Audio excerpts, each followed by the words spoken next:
Liquid Loans is the first truly decentralized lending protocol built specifically for Pulse Chain. Fully backed stablecoin, low 100% collateral ratio, no repayment schedule, immutable, governance-free, no admin keys. Visit liquidloans.io to learn more or to watch videos to find out how it works. Hey, everybody. Welcome to the Zone 5 Pulse Chain podcast. Today is a very exciting day. This is actually the first episode we're recording after the launch of the Bro meme coin. Oh, yeah. Yeah, I just accepted a fine. We got so much good stuff coming on today on the show. As always, do want to say thank you to our sponsor, Liquid Loans. And as always today, I am joined by the lovely, the absolutely beautiful, the absolute stunning Corey Costa. But before I get to him, I want to get to Cassie, the Duchess of DeFi, the most exclusive of all duchesses. She is the most elite Duchess of all duchesses, the Duchess of DeFi, the Duchess of my heart, Cassie Wolf, ladies and gentlemen. Thank you, Ben. Yeah, thank you. And now, to his loveliness, and we're going to let Corey introduce our guest today, is Corey Costa, the man. Some people say this is the man that brought mainstream adoption to cryptocurrency. That's what some people say about Corey Costa. Corey Costa brought BitBoy crypto to Pulse Chain. And I brought the bromance. I mean, it's really symbolic of my bromance with Corey, really. The bromance token, Bro, to Pulse Chain. We airdropped it to bin holders, Ethereum holders coming over to Pulse Chain. We're going to do all kinds of stuff, bring people. This is Pulse Chain adoption, Bro token. Corey Costa, ladies and gentlemen. People say he's done more for Hex and Pulse Chain than Richard Hart himself. That's quite an opening. Thank you very much. That was very kind of you. I appreciate that compliment very, very much. It's an honor to call you a friend. I've been friends with you for a while. I'm very appreciative for all that you've done in cryptocurrency and being the only mainstream influencers, you and Cassie, that have really given Pulse Chain and our community a legitimate chance to reach an outside audience. So thank you and God bless you both. And it's an honor to call you both very close friends. I just wanted to, introduce our guest, Crypto Crazy, the CEO of Liquid Loans. It's been a long time coming, Crypto Crazy. How you doing? I'm going really well. So thank you very much. And I must admit that I'm really happy to be on this particular stream. Ben, Cassie, thank you for all the work you do. Corey, thank you again. Ben, I must admit, I think I said to you off camera, mate, you're a machine. The amount of content that you produce and the quality, that's the other thing, right? So some of this stuff is, and particularly some of the stuff that you're sharing at the moment, I really, really align with. So thank you so much for bringing that to our attention. Yeah, thank you so much. I mean, we work hard to put out the absolute best for people. And the thing is, my biggest flex is I've been in crypto for 12 years. That is over a decade. Halfway through this year, I will be closer to 15 years than 10 years in crypto. Like, that's even crazy to think, right? God. And so it's so easy for me to make. Now, it's not easy to make content and arrange it in a way that people want to watch it, but I just have so much wealth of knowledge to pull, wealth of experience to pull from. Like, I see things that other people don't see because, like, you see one story, but then I remember all the other stories that you forgot about or never heard about or were before you came into crypto. Not you specifically, but, generally the crypto audience. Yeah. And I think that's why I tell Cassie, I was telling her the other day, like, I've got so many more videos I want to make. Mm-hmm. I have more videos than I can possibly make. I've got more things in my brain that are really important to give you guys than I can even do. Guys, he is a machine. He's constantly working. I wake up at 7 o'clock on a good day, and he's going to wake for 3 hours in the office. Listening to videos and I'm just like, oh my gosh, Ben, when are we ever going to go on vacation? Yeah. Well, baby, every day with you feels like I'm on a vacation. Oh, I love you.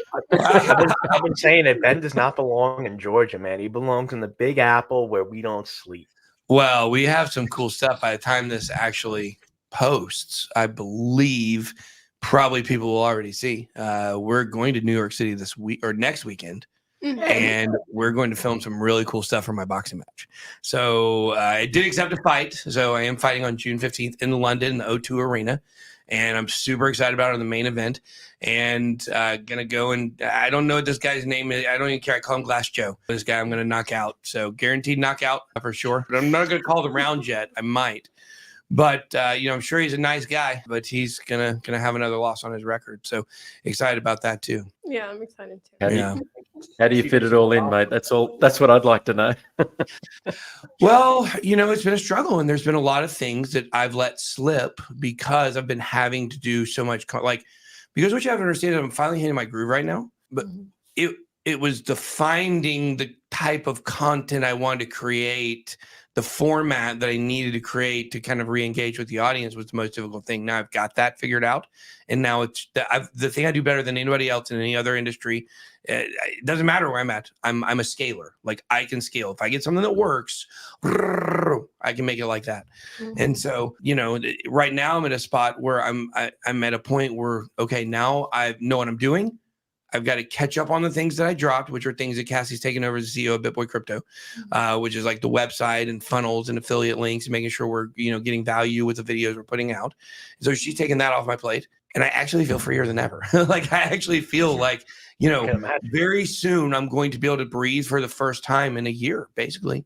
So, and the fighting is important for me. It's important for me as a person, mentally, spiritually. Like, it's important for me to stay centered, is to keep my eye on that prize. And if I were to lose or something, we'd see what would happen, but I don't think I will, at least in the near future. And it's something that clears my brain and keeps me focused, so I can kind of compartmentalize different things. So yeah, when he trains, it's really good for him. There was a call that I had to take. We had to let somebody go. It was a developer we were going to work with, and it just turned into this big thing. And it takes a lot to upset me. I'm pretty level, and I just could, it was a terrible call, and Ben came over and he stepped in, and he's typically more inflammatory than I am. So shocker. Yeah. So I've been better. I've been better since I started fighting. He has. It's true. It's Yeah. the discipline. It really does work. I mean, lifting weights and fighting, it calms you down. And I remember we're talking about growth and, constantly making content and just growing. I remember I called you last week and you had 108K subscribers. And I'm like, hey, you're going to get to 110 by May. He's like, nah, I'll get there, and I'll get there before that. And he got to 110 in 2 days. So yeah, wow, that's amazing. Well, we're growing fast, man. Yeah, we're about to go parabolic. I know it. Awesome. I've got some really fantastic content planned for people, and we're also giving people stuff that other people don't get. And at the same time, we're giving all this great content. We are still showing priority putting the Pulse Chain podcast on the channel, because we think the Pulse Chain is important. And obviously one of our sponsors, or our sponsor for the show, is Liquid Loans. Crypto Crazy obviously is the CEO there. And so we want to give him some time to be able to kind of, show off Liquid Loans at the end of the show. But we want to get into some questions here. You guys have been in crypto for a while, and I know we had some kind of directions we wanted to go with the show today. But I guess before we do that, do you want to kind of just tell everybody a little bit more about yourself and Liquid Loans, and what you do, how you're involved with Pulse Chain and crypto?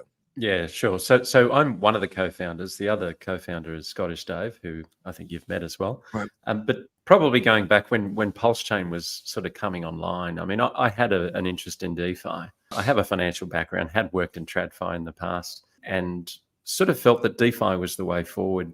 But what I was seeing with Pulse Chain was that here's an opportunity of bringing something that's decentralized, immutable, that we could actually use. And part of it was, there was a selfish motivation, and part of it was, well, if I'm going to acquire Pulse, I didn't want to have to sell. I didn't want to have to sell to realize any gains. So, the idea was, hey, is there a protocol that we could use on Pulse Chain that could mean that I could hold my Pulse, acquire more Pulse, watch it grow, but if I need to extract value, I can do that through some sort of protocol. And the one that came to mind for me was Liquidity. And, talking with Dave, I said, Dave, I think this is a really good fit. And initially we reached out to the guys to suggest that they may want to come over. But, and I can now understand from their perspective, it's too hard to diversify across multiple platforms. So from their point of view, it really wasn't worth their while, and they decided against it. So that's when Dave and I made the decision to, okay, well, let's do this. Let's have a red hot go at making sure that we can bring something that we can benefit from personally, but it also supports the community as well. So that's really the fundamental reason why Liquid Loans was brought to Pulse Chain, to be honest. Largest TVL on Pulse Chain outside the RH tickers, man. You've been doing a lot for Pulse Chain. I mean, Liquid Loans, I think what's very important about this particular product is it actually brings, DeFi to Pulse Chain, and it is the highest TVL product on Pulse Chain outside of the RH tickers. your chain is only as good as the trading and the amount of capital that's actually engaged within the ecosystem.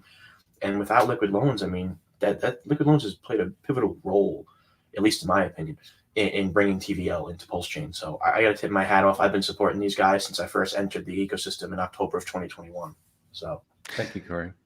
You're welcome. No, I say that with the utmost sincerity. You guys really have been helping to keep, Pulse Chain really afloat surrounding TVL, and TVL is a very important metric, at least in my opinion, when assessing a chain. I think the other thing that I wouldn't mind adding to that is that, I did mention that TradFi is a past for me. I certainly worked with a number of the major retail banks in the Asia Pac region as well, and predominantly within Australia. But what I'm noticing now, and Ben, I would love to hear from you, because I think, with your wealth of experience and knowledge, I'm kind of seeing that really the TradFi version of events for me has always been about the middleman, right? The middleman. But DeFi is very much about self-custody.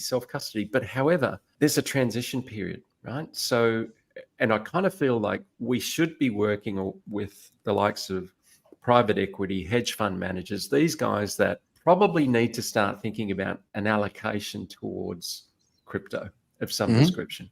And I think that's the audience that we need to be reaching now. Absolutely. And that is what I'm doing. My channel is turning into a TradFi channel. And people are asking me, why? Like, you're a crypto guy?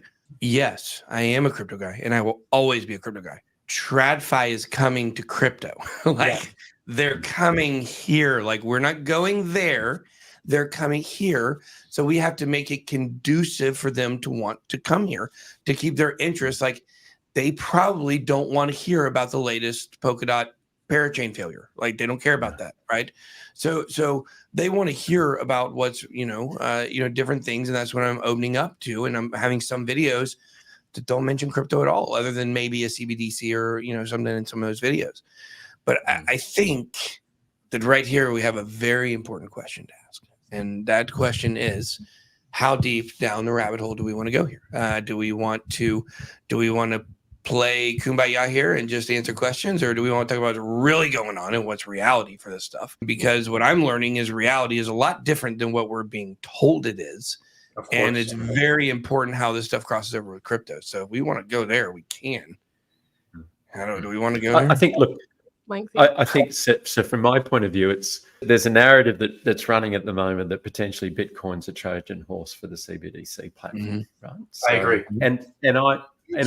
I'm kind of leaning towards that view, but I also feel that, that the geopolitical dynamic, the tension between different factions, Bitcoin crosses all of that. So whilst I can see that, hey, look, at the end of the day, this is the interesting thing for me, and I kind of laugh about this. If you talk about gold, you talk about silver, you talk about Bitcoin, how do you demonstrate the value? What do you denominate it in? It's always the US dollar, right? Yeah. It's always the US dollar. That's usually how you denominate the value. CBDCs is really, for me, I think CBDCs will supplant USDT, USDC. It's the stables. They'll be the ones that will actually suffer the impact of this. Not Bitcoin, but I think the stables will suffer. That's a good point. I tell you, I believe that I actually fully understand how Bitcoin was created, who created it, why it was created, why the idea was conceived, and then what the idea was hijacked to become, and then what it actually is now. The idea of Bitcoin was created not for the reason that we actually think it was, right? Like, what are some ideas you think Bitcoin was created for? Like in a conspiracy, let's say the government created, like, what are some ideas that you would think that Bitcoin, the idea for a digital cryptocurrency on blockchain, what are some ideas why you would think that it would be created by a government? Now, the government did not create it, by the way, but let's just a government, or just in general? Just in general, or why would, like, if we're saying, going from an angle that it was created for a reason, right? There was something behind it. There was a reason. Why would something like Bitcoin be created? To be the digital economic component of the Patriot Act.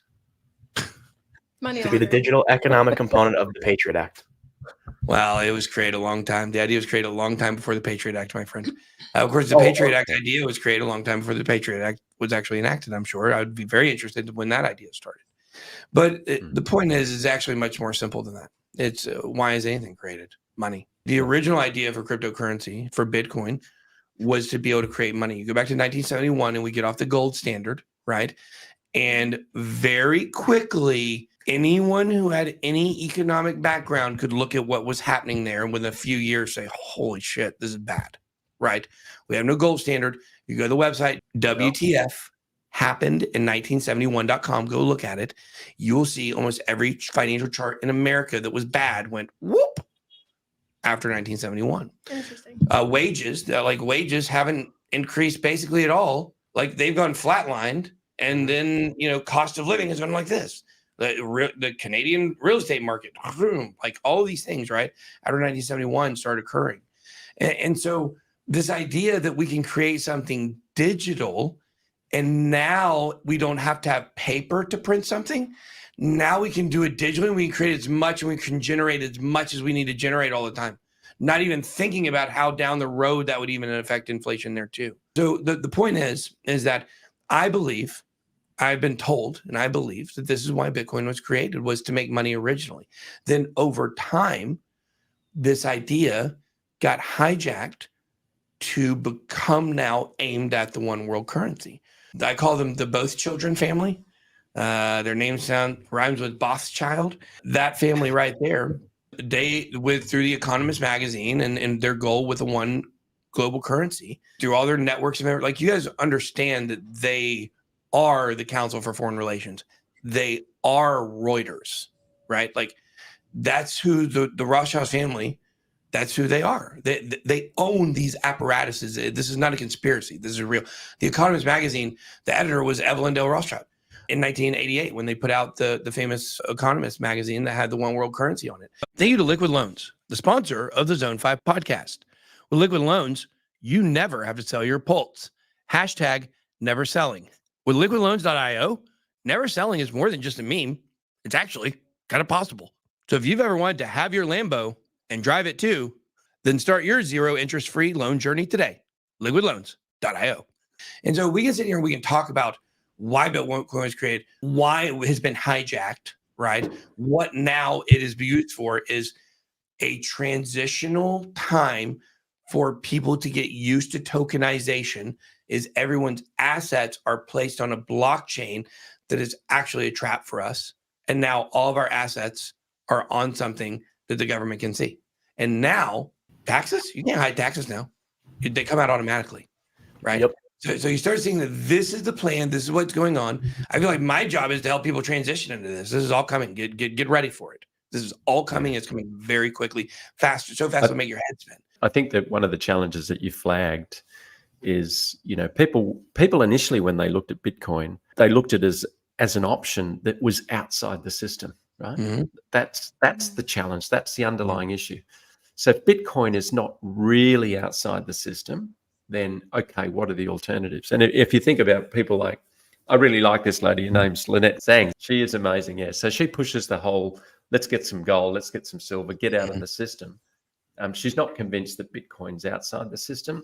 I'm not convinced that it's not. I'm actually on the fence on this one. I'm still not certain. I know that you've done some digging into this area, and I know that you've got a couple of shows coming up. Yeah. So for me, it's, okay, well, what do we do about that? Ultimately, Pulse Chain, and I think the community that it's currently serving is predominantly about self-custody, about being outside the system, right? We want to be outside the system. The challenge for us is going to be, well, if that's going to be something that we want to really aspire to, how do we achieve that?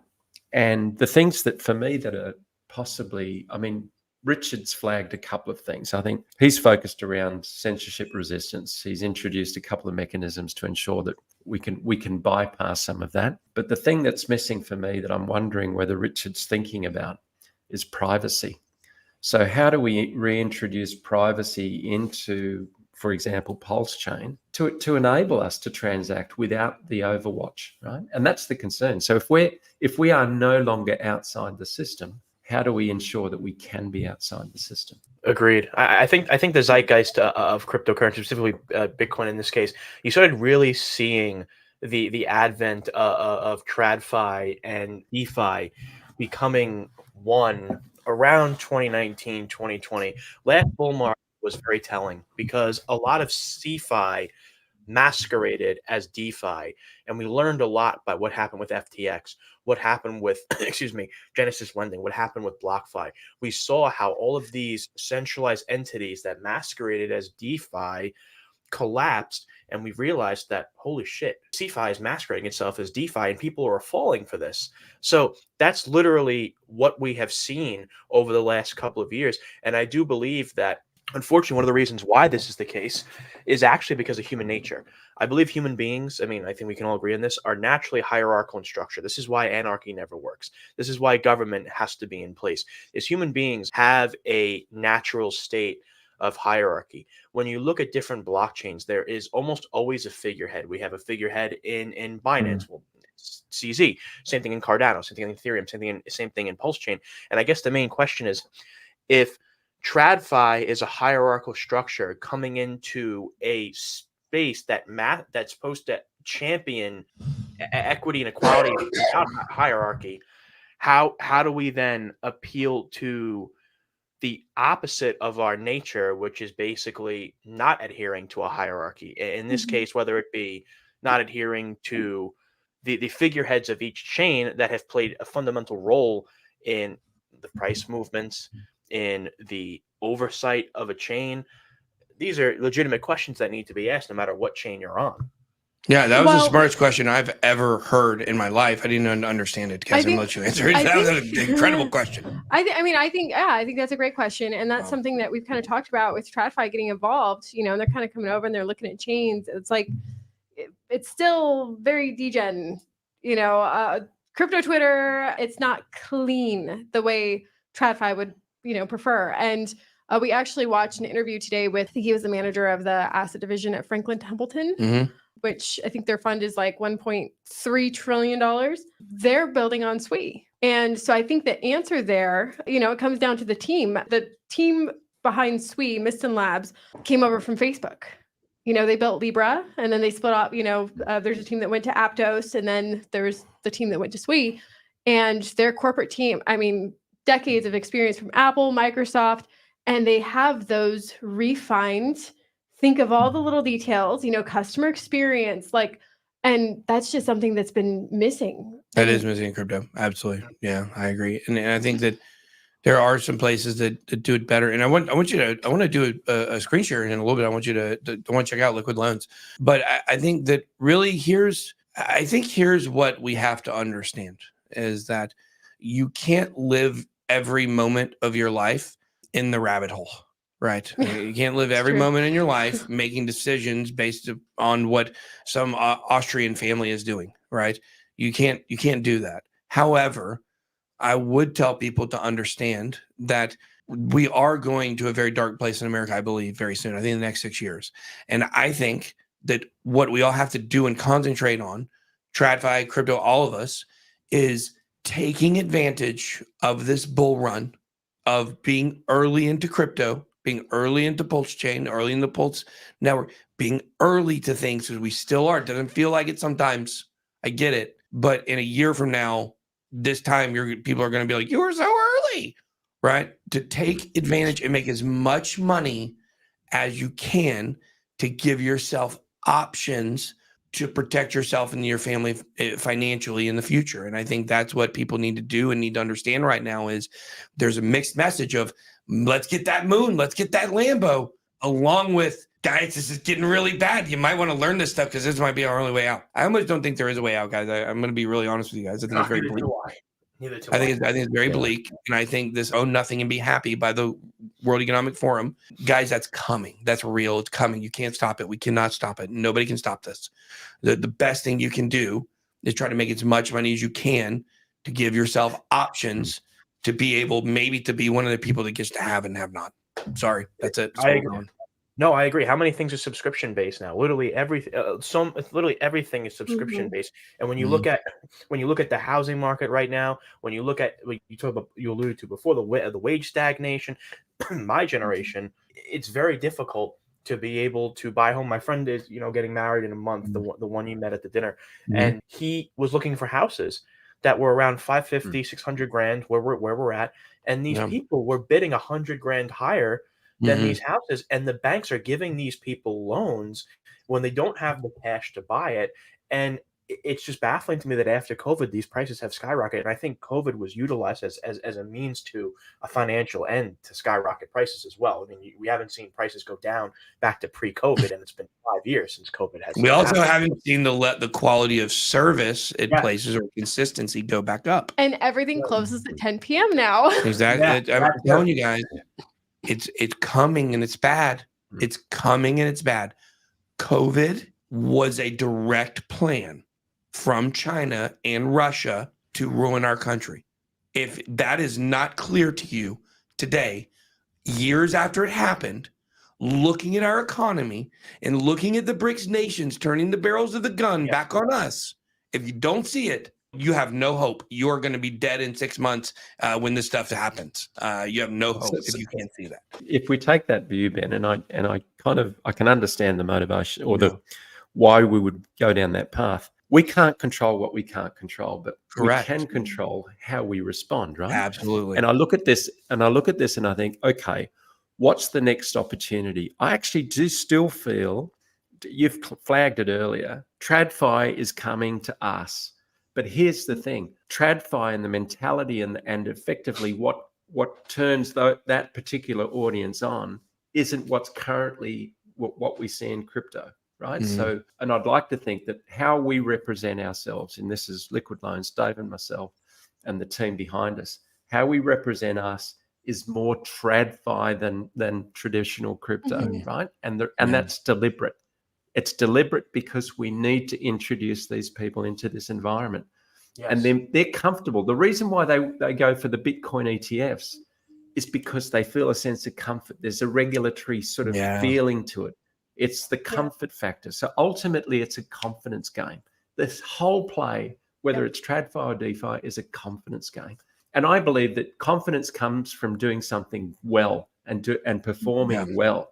If you do that, you're going to be confident.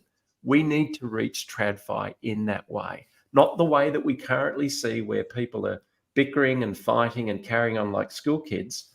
We need to be a much more professional way of presenting ourselves to outside of the existing communities. Ever felt overwhelmed by your finances? Let me share a secret from our friends at Liquid Loans, the proud sponsors of the Zone 5 podcast. They've created a platform that turns financial chaos into clarity. Secure, quick, and simple, Liquid Loans is all about unlocking your financial freedom. Want to know more? Dive into their website and discover how you can achieve financial peace of mind. Your journey to freedom starts now. liquidloans.io. I mean, and that's, look, if people can't tell, the BitBoy crypto channel is more mature today than it was, 4 years ago. We're evolving as well. All of us are evolving. I mean, a lot of us in crypto are not TradFi guys. A lot of us in crypto are guys like me that just maybe kind of stumbled into it. You got a bunch of gaming nerds. You got some mining folks. You got some tech people. You have some libertarian freedom fighters. That's what you have in crypto. And it's a wild, crazy bunch. But TradFi is coming, and they're a different kind of animal, and it's been very interesting. I've been playing with my content so much in the last 2 weeks, trying to find this balance of warning people about what's coming with BRICS and stuff, telling people about what's going on with ETFs and TradFi and the straight crypto stuff. Because the crypto people, they just want degen altcoins. Yep. That's what they want. They want not even degen. They want render. They want Arweave. They want near protocol. They want to hear stuff about that. That's what they want. Your TradFi people, they want to know about Bitcoin, Ethereum, and how the macro is affecting everything, right? And then you have, another group of people out there that are the conspiracy buffs, and they want to know what's going on with the geopolitics. And I've got the message for all of them, and it's hard to find that chord to really strike all three. Maybe that's what I should do every day. I should hit one of those spots every day on a video. Yeah. So we know that Richard's the protagonist, and so for me, there's a couple of issues around with that, and that is, look, we all understand what's going on with the SEC, and Richard's doing what he needs to do, and I think it's appropriate that he does that, but I also feel that we can't assume that Richard's going to come back and all of a sudden we're going to have massive green candles. I actually think this community needs to serve itself, and Richard would probably say, guys, I've given you the platform. The only thing I think is Richard will probably want to make sure that his legacy continues, right? And I just have this sneaking suspicion that he's going to introduce privacy into Pulse Chain. And that's the thing that I'm wondering whether that comes down the track. But we can't be waiting for Richard to be streaming again to think that that's what's going to help Pulse Chain sort of explode. I think we need to do a hell of a lot more than that. I absolutely agree with you. I think that, unfortunately, what has transpired over the last, even before the SEC has transpired, is, as we all know, Richard is very, very intelligent and knows how to debate very, very well, and debates in a very abrasive manner at times. And I think that abrasiveness with his intelligence has been both a help in his credibility, but also a hindrance in his popularity outside of his own community. And I think that the issue we face here with RH is that, I think, and maybe Crypto Crazy, you could agree or disagree, but I think that one of the reasons why Hex, Pulse Chain, Pulse X, and this goes back to the hierarchical structures I was talking about and the dependencies of the hierarchy surrounding appreciation and price candles and almost security, is, do we think the price is suppressed right now because of this looming SEC case over Richard, because Richard is directly related to Pulse Chain? I think so. And that's not Richard's blame. That's the SEC's blame here. But it's affecting Richard, which then affects us because of the fact that the prices now are suffering because of that looming of a civil regulatory agency with the leader of our hierarchy, per se. So I agree. I think the community needs to be able to serve itself. If Richard comes back, that's fantastic, amazing. But I do believe it is time now to stop venerating the deity to the point where there's excessive reliancy. It's just like how now Binance has to come to the realization that CZ is now going to prison for 4 months, and they need to be able to work on their own without CZ. It's the same thing Cardano would have to get over if Charles Hoskinson stepped down. These are things in cryptocurrency where you can't be reliant on one figurehead to basically bring on the green candles, because at times, unfortunately, their particular predicaments may bring on price suppression, not directly because of them, but because of overarching institutions or events that occurred to them. Well, and we experienced that exact thing with Bencoin. Yep. When all that stuff started happening, Ben kind of stepped away, and juggling all this stuff. And it was disappointing because while Ben wasn't there to tweet and talk about it constantly, it's like we were still building. We were still making progress in the background, but people are so tied to his image that, it was just, it's like it didn't matter what we were doing in the background. And so we had a conversation. I was like, look, I can't do this anymore. I can't carry this. As soon as he came back.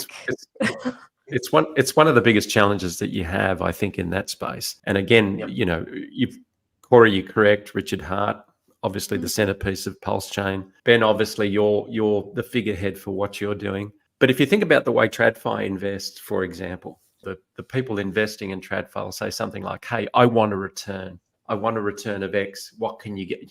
Where can I place it? So they might go to the HSBCs of the world, but they're not going to the CEO. They're going to the HSBC, right? However, what we want is people coming to liquid loans. Well, that's what we want. Yeah. Come to liquid loans. That's the opportunity now. So it's not CC. It's not Scottish Dave. It's not, it's what is the product that's out there that people can align with. And I think that's the potential next chapter. Well, I think I'll tell you what I believe the next chapter is for Pulse Chain. And we may even be seeing this by the time this video comes out next week. We record these about a week ahead of when they get published. So the thing is I know that my channel is going up in subscribers a lot. We are starting to pick up. We're starting to go parabolic. The Pulse Chain community, they were there for me when I was kind of in my bottom. Kind of when I didn't know what to do with my content. I was trying to figure it out. One of this Pulse Chain podcast was like, I think they can help us with Bitcoin. Like, I like these people, and started going to some of the events and stuff. And I think that this podcast being on this show on my channel every week, as I'm going to go back to 1 million subscribers, is going to happen. This is going to be, because guess what? We don't really necessarily talk about Richard Hart in every one of these episodes. And I don't talk about Richard Hart on my show a lot, sometimes when it's relevant, obviously. But people are not going to associate this podcast with Richard Hart. They're not going to. They're going to associate it with me and what we're doing here and with liquid loans. And guys, Richard Hart's not coming back. I want everybody to understand that Richard Hart is not going to come back until after this SEC case is done or has some kind of major break in it, or there's the SEC getting abolished. There is too much on the line for Richard, because I know y'all sit here and y'all say, hey, this is just the SEC, there's nothing criminal. BS. If you don't think that the SEC can quickly turn one piece of paper to the DOJ that has what they need on it to turn it criminal, they can. It happens. That's what happened with Nate Chastain and OpenSea. So if you don't think that Richard's freedom is on the line here, you're wrong. And so just because it's not criminal right now, if they got everything they needed to go after now, of course, I don't think they're going to, because I don't think they have anything, but that hasn't stopped them before, obviously, right? Mm-hmm. So, go look at the debt bot case. They'll just make up lies. They don't care. So what I'm saying here is I actually believe that there's a really good opportunity through this podcast and through this channel growing and going back to the mainstream and reaching the TradFi, that we can do exactly what you're suggesting, Crypto Crazy, that we can bring people in and funnel them to the professional places like liquid loans, where they're going to be able to, collateralize and do some really cool stuff. And I wish we had time to show. We're out of time on the podcast now. We had such a great conversation. We'll have to have you on the regular channel maybe for an episode where we deep dive into the platform. Yeah, that'd be great. So that's also we're doing. We're allowing some of the Pulse Chain platforms, sponsored videos to come do sponsored videos on my channel to show off to the regular audience, not just a Pulse Chain podcast audience here. So I think it's a really good thing. I think it's really cool. We love liquid loans. We love that Corey hooked us up with all the most important people in Pulse Chain and all the most important platforms, because you guys know Corey Costa is the most important person in the Pulse Chain community, and we absolutely love him here. And we love Crypto Crazy. Crypto Crazy, tell everybody very quickly where they can find you, and one last time, where they go for the platform. Yeah, I think liquidloans.io is probably the best place to start, and that you're going to learn very much about liquid loans. In terms of me, don't worry about me. Look at Liquid Loans. I think that's the first place.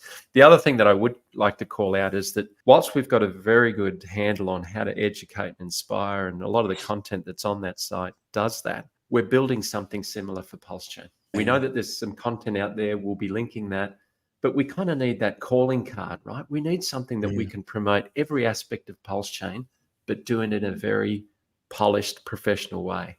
Yeah. That's what we're building. We're building that for the community, right? So that'll be something that comes through very shortly. Love that. And I just want to give Ben a shout out, because I think it's very, very, like what you have been saying is very, very important for the Pulse Chain community to understand, is that somebody who is able to not once, but twice be able to bring back their channel to 6 figures and then 7 figures. You guys need to realize, the Pulse Chain community, that our largest channel outside of Ben, I would say outside of Ben and Richard, is only about 35 to 40K subscribers. And albeit that's a large channel, and I only have 11K myself, it's not a large enough channel to get outside. So when I say support Ben to the Pulse Chain community, you guys have no idea how important this is. I've been saying this for 2.5 years, that, for lack of a better word, the circle jerk that our content creators are doing to the same people is not advantageous for a mainstream audience. You want to be able to teach people how to use the bridge. You want to be able to teach people about Pulse Chain and what's being built on it. Liquid Loans. I know you had Spark Swap on. I know you had 9inch on. I know you launched Bro on 9inch, which was a very big and successful launch. This is exactly why I've been saying this, that for the Pulse Chain community to please support Ben and Cassie and subscribe to their channel and help them, because they're helping Pulse Chain. And I have to give, the accolades to, both of you for giving this community a chance that has been literally beaten to the curb by so many influencers that, looked at us with disdain over the last 4 years. So I got to give you guys the honor that's due. And I really would implore all the Pulse Chain community members to really give you guys the respect you deserve. Well, I appreciate that. And I certainly, nobody knows curb stomping better than me and Corey. So really excited about that. Also, I want to mention, by the way, thank you for that awesome shout out. And I appreciate the Pulse Chain community. I love these people. I love the people. That's why we continue to do it. We love the people. And I sound like Donald Trump right there. We love the people. We love the people. That's why we continue to do it. We love the people. Okay. They're the finest people out there. The Pulse Chain community is the finest. I need that Donald Trump guy, because I don't do a very good impression. But the point is, Stick to boxing. Stick to boxing. Yeah, that's what I'm going to do. Okay. On that note, note, we're going to go. It's been a great episode. Thank you to Crypto Crazy Liquid Loans, our sponsor, for coming on and doing a full episode today. We'll look forward to having them. You guys make sure to check out liquidloans.io. Thank you to the most elite, the most exclusive Duchess of all Duchesses, the Duchess of DeFi, the Duchess of my heart, Cassie Wolf, ladies and gentlemen. And also, do not forget the most important person. Look, more important than Richard Hart, for sure. No. Definitely. He didn't create Pulse Chain, but he basically did everything else. Corey Costa, ladies and gentlemen. Thank you. It's been a great episode. Zone 5, Pulse Chain Podcast. BitBoy out. Life's unexpected expenses can be a headache, but Liquid Loans, the sponsor of the Zone 5 podcast, offers a quick and simple solution. Need a financial lifeline? Check out Liquid Loans and see how they can help you tackle those surprises with ease. A quick visit to their website could be the fix you're looking for.